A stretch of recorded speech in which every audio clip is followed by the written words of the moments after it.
Hi, guys. Hi, so excited. We are so excited to have you here. Thank you. Thank you for having me. I'm really excited too. And I don't know if I've ever been on a Zoom with this one of the ones where it has this many people. Usually it's like back and forth. So I'm excited to do Yeah, this. that's exciting. Okay, so I think we're just going to go ahead and get started. Okay. So, hi everyone. Welcome to another Girls Who Start Zoom chat. My name is Miriam Alden, president of the Prince of Wales chapter, and I'm so excited to have all of you here today. The Girls Who Start mission is to inspire middle school, high school, and college girls to become entrepreneurs and leaders. With over 40 chapters internationally, we hope that by providing a platform for female leaders like Miriam to share their stories, we can make this a reality. So before we begin, I would like to introduce the newest Girls Who Start chapter presidents. So Bailey and Charlotte from Visitation in Washington, D.C., and Clara and Sydney from Hong Kong. We are so excited to welcome you guys into the Girls Who Start community. If you're interested in starting a chapter or you know someone who may be interested, please feel free to reach out through the Girls Who Start website and Instagram. So first of all, I would just like to thank you all for joining us today. It truly means so much.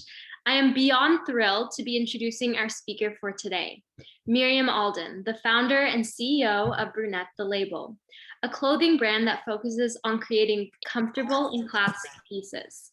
In addition to this, Miriam has established the Babe List, an online platform that celebrates other female entrepreneurs.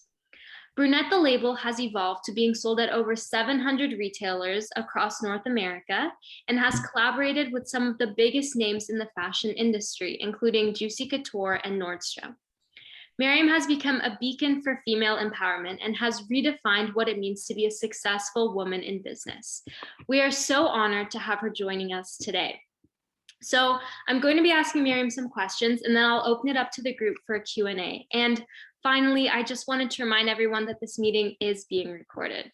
So hi, Miriam. How are you doing Hi, today? Miriam. It's very uncommon for me to say hi, Miriam, back to anyone. It's not the most common name. I love it. First of all, thank you so much for having me. I'm pregnant and I'm like, am I going to cry? This is so sweet.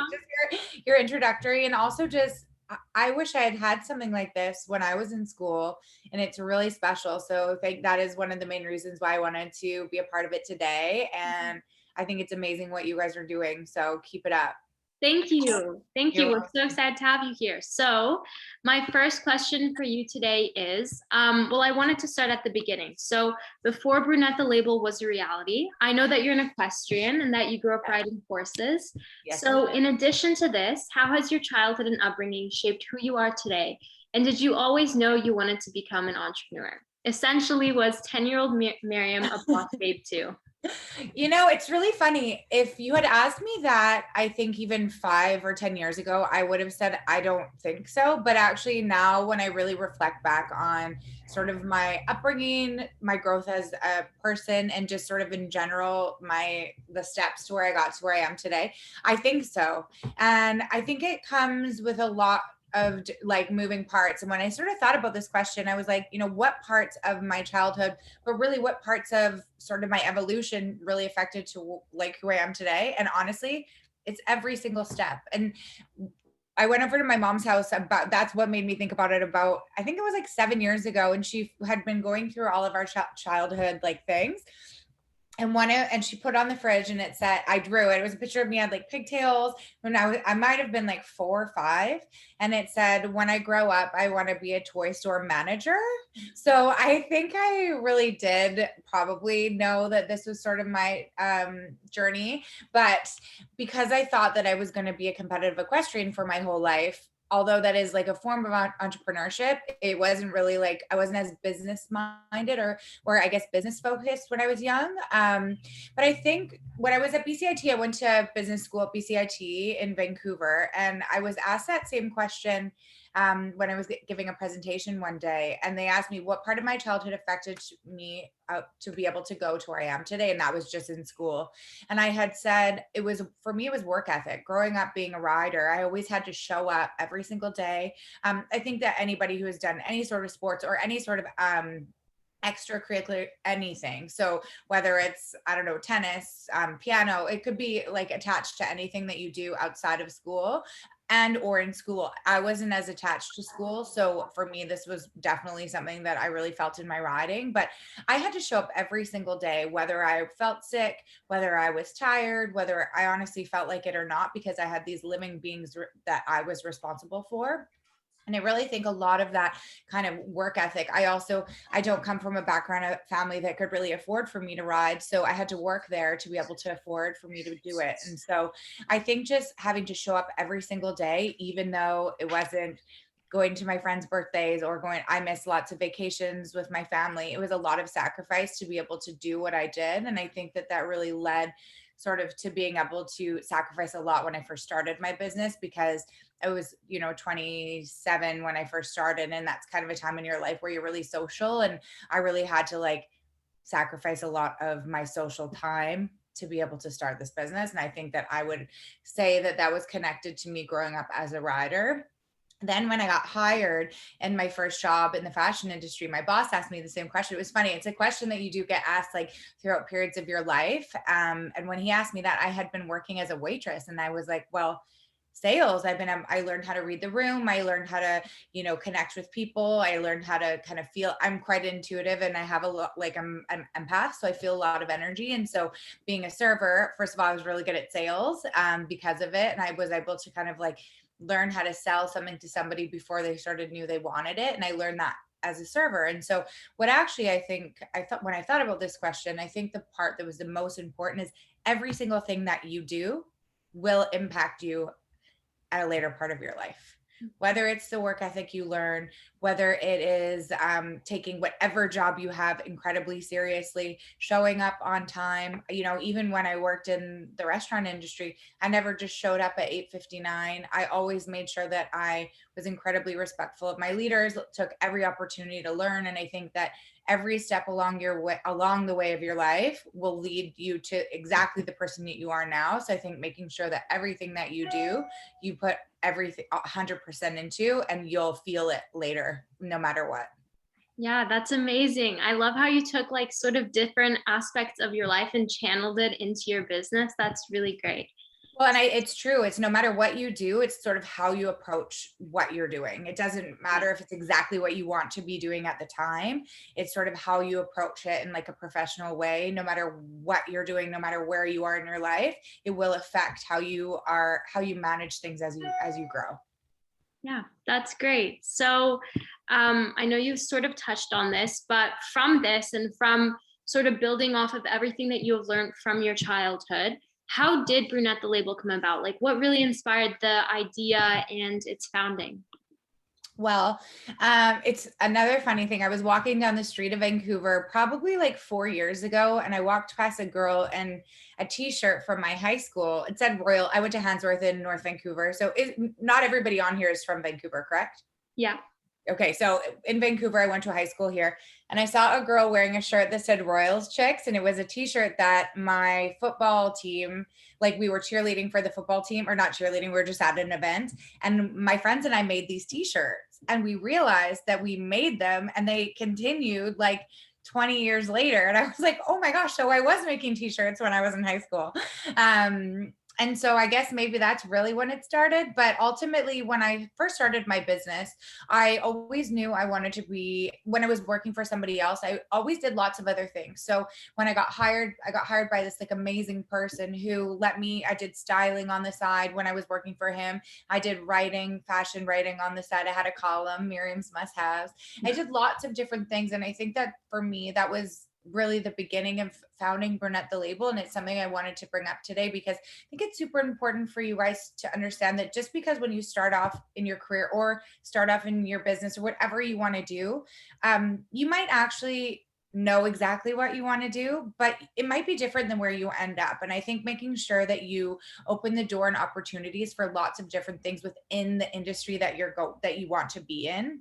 So I would, I worked for free steaming clothes. That was when back in the day, it was illegal, or we could work for free. Now you can't do it. So don't take internships for free, you guys. But back then we did. So I worked steaming clothes. I did so many different things. And so I think and now as owning Brunette the label, I do so many different things on a day-to-day basis. I learned how to sort of manage how to do that probably at the very beginning of my career, wanting to test out and try new things. I was so passionate. So I think that was really the beginning of when I first started in the industry, was really sort of the first footstep towards what I wanted to do and starting Brunette the label.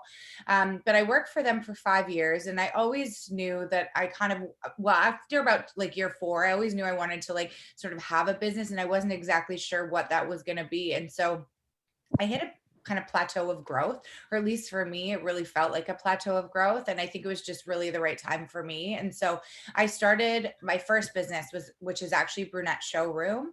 I had learned the industry a lot in the fashion industry. I'd understood and learned sales. I grew a brand from nothing to pretty like one of the biggest brands in Western Canada at the time. And so I'd really like gained a lot of experience, but I felt like I just wanted something more. And I don't really have a way to describe it other than anybody who's ever, if you guys want to start a business, you know that feeling. I just knew that there was more that I wanted to do. And at the time, I didn't really know how. I also hadn't saved any money. It was really hard to get financing for anything. So I offered to partner with my current boss, and he didn't want to at the time. It was very sad. We cried. It was like devastating.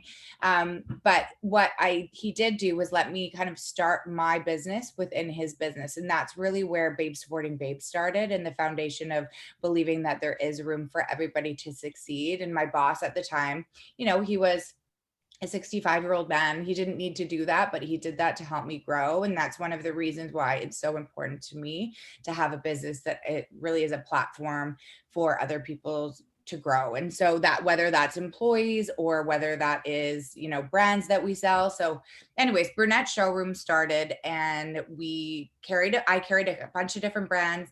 It was really hard for me at the beginning. Nobody knew me. So I just went to Las Vegas to a trade show and found brands that I knew would sell in my territory. And then I kind of like grew from there. And then about 5 years in, I got a couple big brands, and one of them was based out of Barcelona.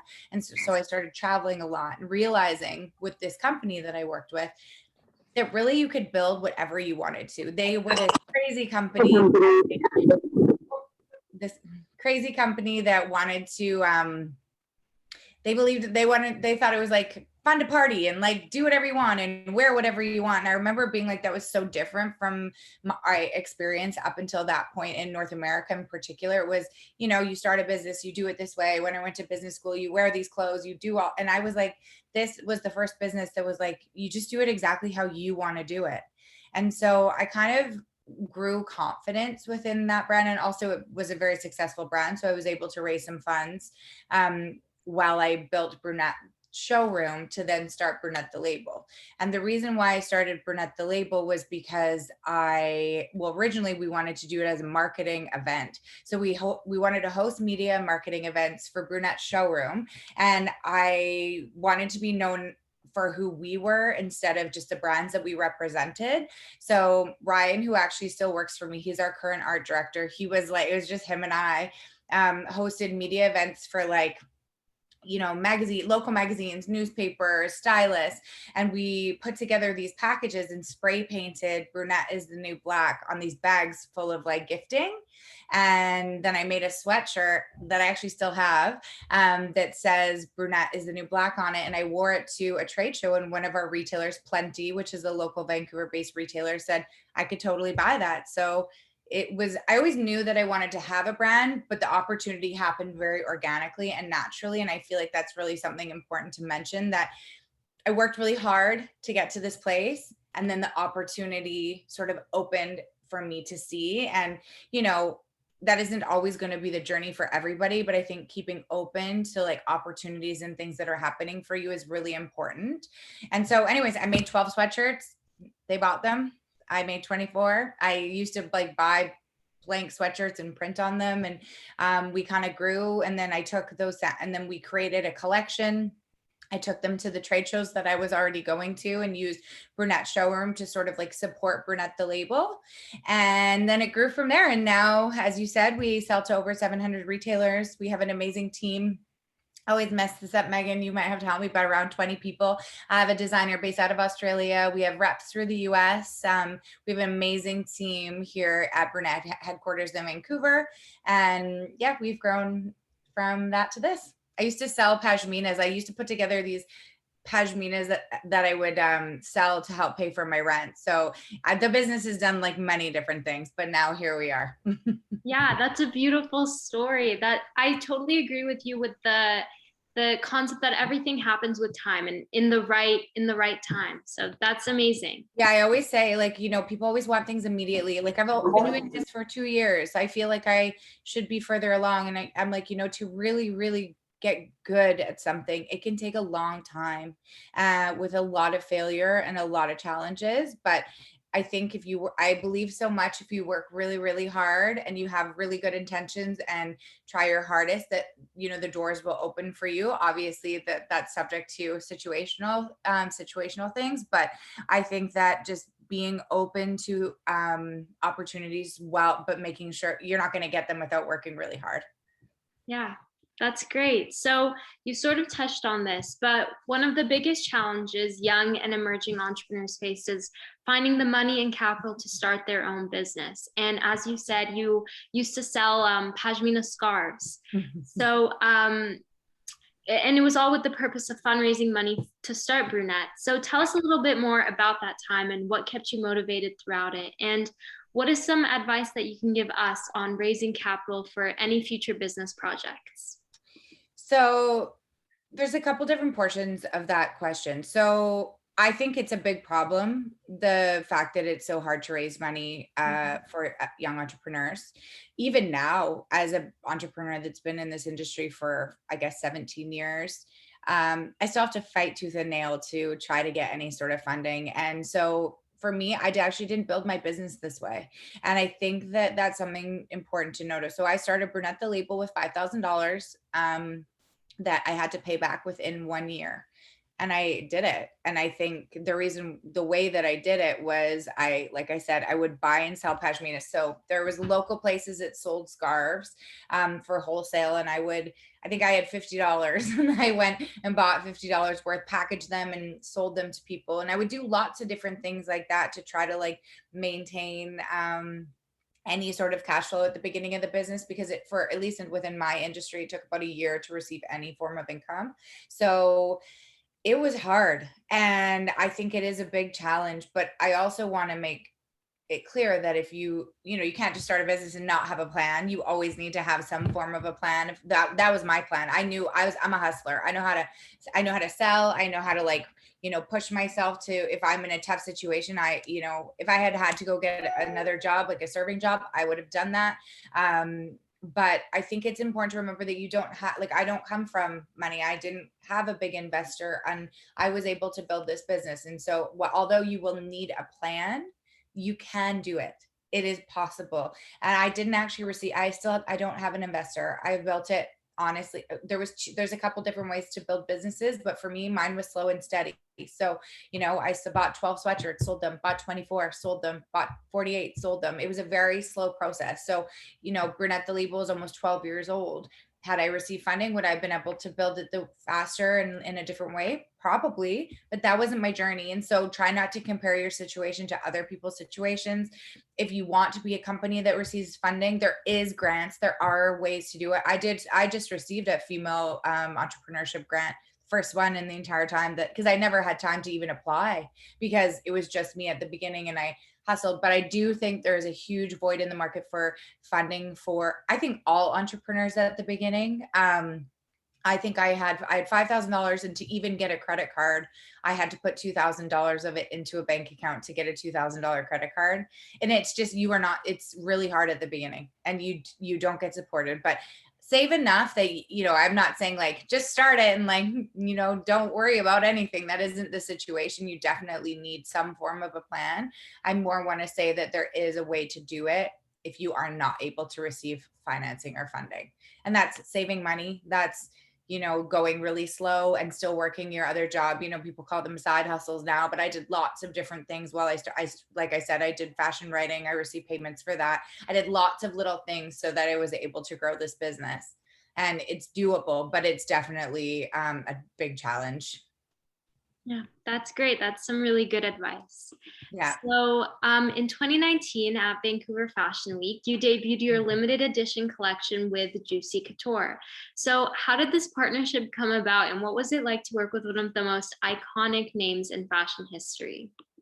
What's a really funny story how we started collaborating. I'm a big believer in manifestation. That's something I wanted to talk to you guys about too. I write down everything that I want. I really, really believe in it. I don't believe you can write something on a piece of paper and it just happened for you, but I think there's a lot of other things that can be combined. But I think manifestation of what you really want and putting out to the world is super important.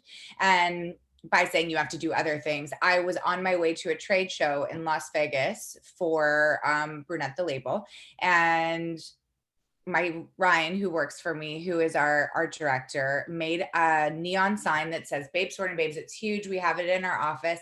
We made it because we did an event in LA for FabFitFun, and we wanted to bring it to our booth in Las Vegas. And he couldn't get a hold of the guy that made it for us. And he just said, I'm going to get in my car and I'm going to drive to find him. And literally 2 days before that trade show, he hopped in the car, he drove to LA, he found the guy's office. The guy had the sign, put the sign in the car. He drove to Vegas. I flew there. I met him there. We set it up and I said, you know, it would be so amazing to collaborate with Juicy. And I wrote it down on a piece of paper. And 2 days later, the company that owns Juicy Couture walked into our booth because he saw that sign. And Wow. it's such an incredible story because it combines so many different parts. Who hops in their car on a Friday night and drives to LA to find a neon sign? It's kind of crazy and random, right? But had he not done that, he would have never seen the sign. He loved what Babes Born and Babes said, and he walked into the booth. And so I think it was a part manifestation. I think it was a part luck. I think it was really good timing. But what's really funny is I used to be obsessed with Juicy. Juicy is actually one of the things that made me want to get back into fashion. And when I was at business school, I couldn't afford to get this pink Juicy tracksuit that I really wanted. I ended up getting it, but I didn't buy it for myself. So it never felt the same for me. It was not something that I was able to do on my own. And so when we did the collaboration, I made sure that I put a pink velour Juicy tracksuit into the collection to kind of like full circle the whole experience. And so it was honestly an incredibly special experience. The girl that founded Juicy, I read their book when I was in business school, and yeah, they were one of the reasons why I really wanted to get into fashion. So I don't know, I believe it was a part of my journey. I also think it's a true sign that like if you go above and beyond, you get opportunities that are above and beyond. Yeah, that's amazing. Like, that's so crazy. Good for you. Thank you. Um, Yeah, it was pretty cool when we did our fashion show, and we did Jenny from the Block came on, and then Juicy came on, and honestly that will go down in history of one of the people were like, what? Oh my gosh. And for being from Vancouver, and most of the people at this show were locals and people that we know, I think it was a really big moment. yeah. Yeah. So my next question is, as aspiring entrepreneurs, we really do have influence in shaping the world of business. So what are some things you'd like to see improved about the entrepreneurial world, or rather some attributes you'd like to see young entrepreneurs implement? Yeah, that's a really good question. When I first started, there was no such thing as kind of collaboration over competition. That's something that really has evolved. Definitely our generation, I feel my generation definitely started it. And I think you guys have a lot to do to finish it or to keep it moving. I talk a lot about even kind of being a female entrepreneur, and I don't think I'd be sitting here had it not been for the women before me that fought a pretty major fight for me to never walk into a room feeling like I could not do it because I was a woman. I've never felt that. I know my stepmother, who was before me, she had to fight every day in her business to just be able to do it. So I think making sure that that carries forward. And I think by doing that, you have to like stick together, making sure that there is room for everybody and making sure that you create those opportunities. Like Brunette Showroom for me has now become mostly just a platform for young female, mostly Canadian businesses to show and sell their brands out of my showroom. Because when I first started, people did anything they could to make it so that it was hard for me.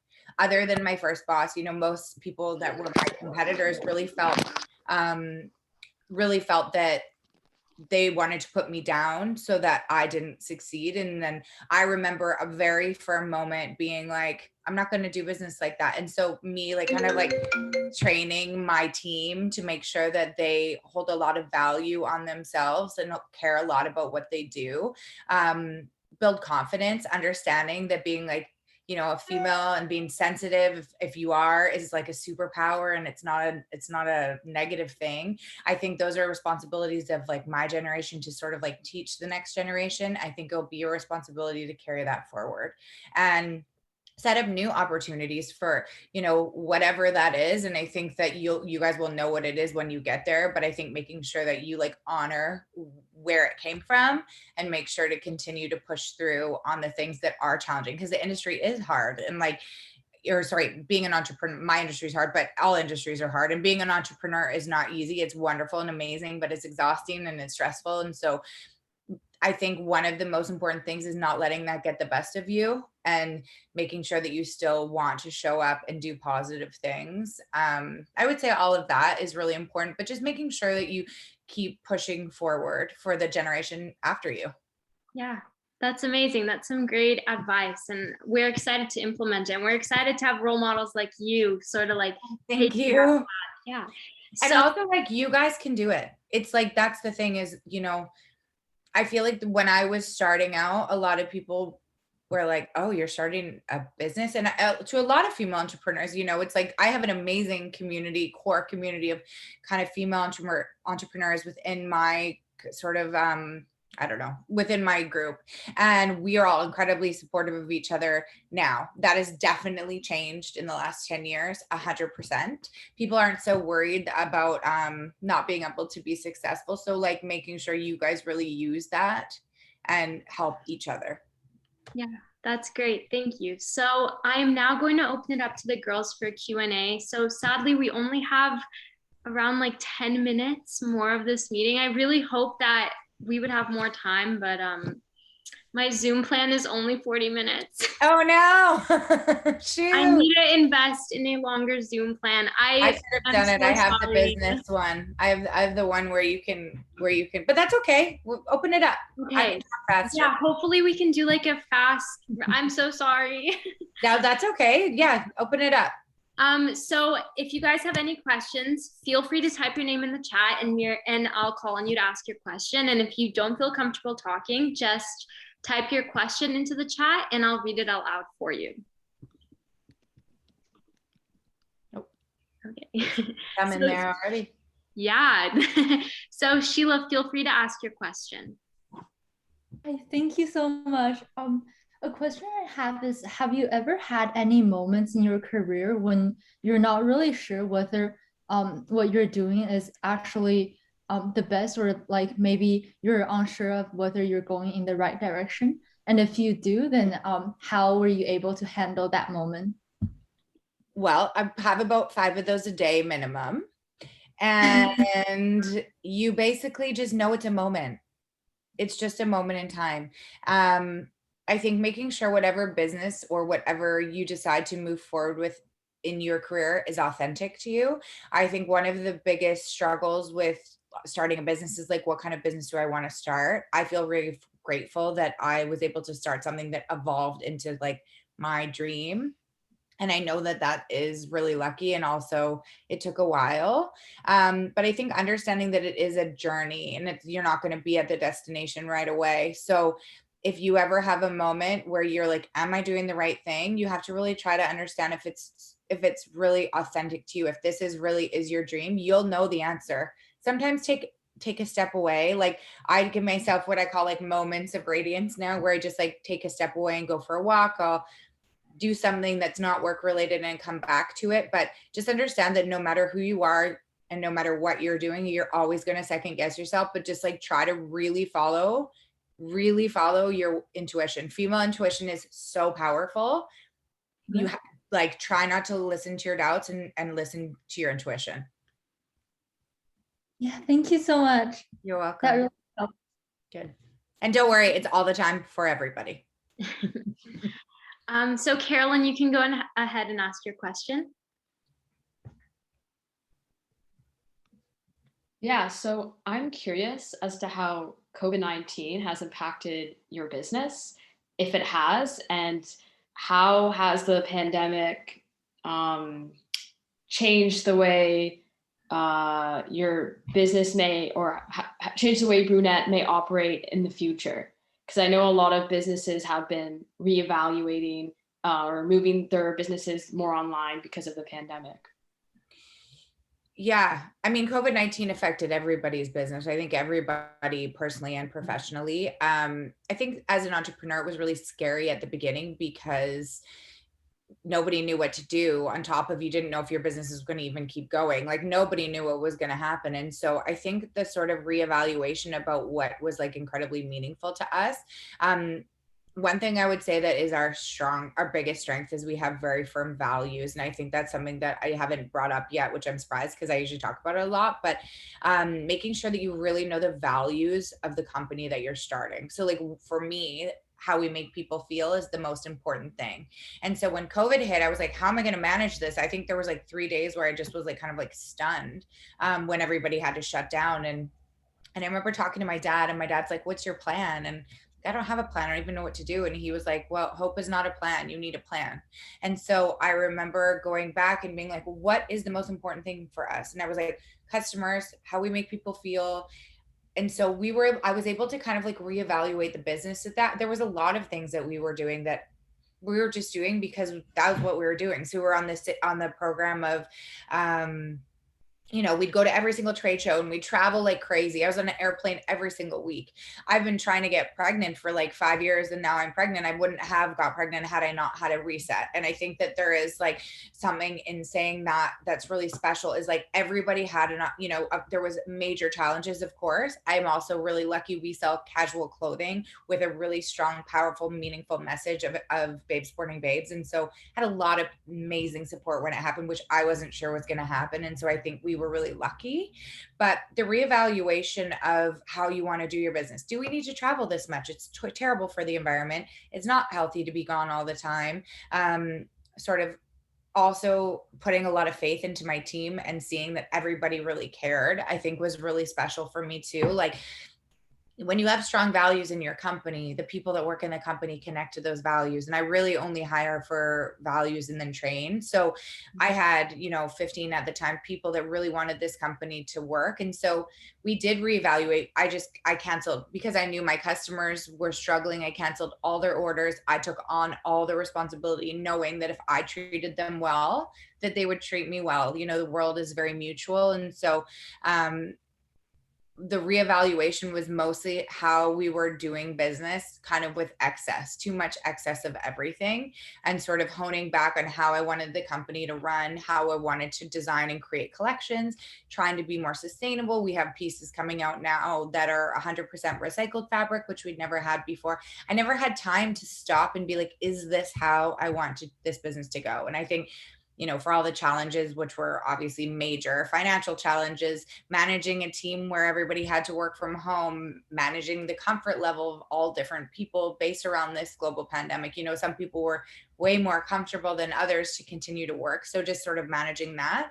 And then when it comes to online, we already had a pretty strong online, and just seeing people support us was great, but we are still on a rotating kind of schedule in our office. And that has been more of a challenge than I think for some other businesses, because in fashion, you're very collaborative. You're very we all work together really closely. And so I actually learned that I don't think that we would actually do well working from home. And not every company is that situation. So I think what the global pandemic did was give everybody an opportunity to try new things and reevaluate. And for us, it didn't actually work for people. We still are working part-time from home, and that's fine for a period of time, but my company, it doesn't actually work that well. But anyways, all in all, I think it was just a good time to reevaluate how you do business, and I think really hone back to the values of what you want, and then be able to respond to those challenges with like heart, purpose, value decisions. Thank you for answering my question. I really appreciate how you evaluated your environmental or carbon footprint. A lot of fashion companies don't do that, but I really appreciate how you have renewable products, and I think that's awesome. Thank you very much. I appreciate that. Okay, so we have 5 more minutes left of the meeting. Let's go to one more question and then we'll wrap it up. So Tanmayi, I don't know if I'm pronouncing your name right. If you'd like to go ahead and ask your question. So in like the business world, how do you gain connections with other businesses and other people? Well, it's kind of, they need to be authentic relationships. So they do take some time. When it comes to like starting a business and sort of gaining customers, that's really like truly about kind of cold calling and learning the industry. That's like, are you talking colleagues or customers? I think both ways, honestly. Okay, so they're kind of different. So colleagues for me, I worked in the industry before I started my business. So I developed a lot of like very meaningful, deep relationships before I ever started Brunette. So by the time I started it, I had a lot of like very authentic relationships of people that wanted to support me. And I think that that's really the most, whether it's customers or whether it's colleagues, I think making sure that you are developing these relationships from when you first start. So if you want to go into a particular industry, you probably will start by working in that industry. So making sure that you're not just going in there for yourself, you're going in there to develop like mutual two-way relationships and really building them. And whether that is, like I said, customers or colleagues, they need to be authentic relationships. And honestly, I used to really, I don't do it so much anymore. But when I first started, you'd go out and you network. There is networking events. There's female entrepreneur events. There's lots of great things that you can I did that a lot at the beginning. And then the one thing I can say is, whether it's cold calling customers and developing relationships with them, making sure that you genuinely know about them and care about them, and the relationship will become mutual. Did that answer you? Yeah, thank you. Okay, perfect. So we are going, or do you guys want to answer? Do you want to tackle one more question? Do you think we could do that within in a minute? I'll speak really quick. And then can we want to go ahead and ask the question? After? I just wanted to say, like, I was so excited when Miriam told me that you were coming to speak. I have your products. I'm wearing your blonde sweater right now. Thank you. I Cute. love them. They're so comfortable. And Thank you. I just wanted to ask you, where did you get the inspiration for this line, the blonde, the brunette, the redhead, like line and collection? So when I first started Brunette the label, Brunette showroom, I named it that because if people couldn't remember my name, because it's not super easy, they would remember I was a tall girl with a dark brown hair. It was never meant to be like a hair color specific thing. And then when I made my first sweatshirt, it was named after my Brunette showroom. And then I did a collaboration with a girlfriend of mine who is blonde, and we did blonde and brunette. And then obviously now we have all the natural hair colors: blonde, brunette, redhead, jet black, and silver. So really developed super organically. But yeah, the original hair color thing came from kind of when I first started the business. I wanted them to be like, oh, brunette, it's the brunette. And so they would know where to go or remember where to go. And that's really how it evolved. And then obviously we continued designing, and then Babe Sporting Babes became a big portion, and we have our own definition of a babe from a physical word to what kind of person you are. So like the brand really evolved more into kind of like uplifting, but we'll always have the hair colors because it's the original. That's awesome. Thank you so much. You're welcome. Thanks for supporting us. Okay, thank you. Everyone, please join me in thanking Miriam for sharing her journey with us today. It was such an honor to have you. And I just want to say, I wish we had more time, and I wish I had that 1 hour plan. Next time we can do it again. Yes. Can everyone can we do a photo? Do you guys do that? Of course. Okay. Whoever wants to be in the photo, we take your cameras off, but you don't have to if you don't want to. Cute. Okay, ready? Oh, should I wait? Are we gonna run out of minutes? 1, 2, 3. Cute. Thank you. Well, thanks so much, you guys. I appreciate it. I hope it was helpful and good luck. Thank you. Thank you. And I hope Remember you to can do whatever stay in you touch. can to learn. Whatever you can to learn. Thank you. Have a great Thank day. you so Mary. much. Yeah, thank you so much. Thank you. Thank Bye. you. That was amazing. Bye, guys. Thank you. Thank you.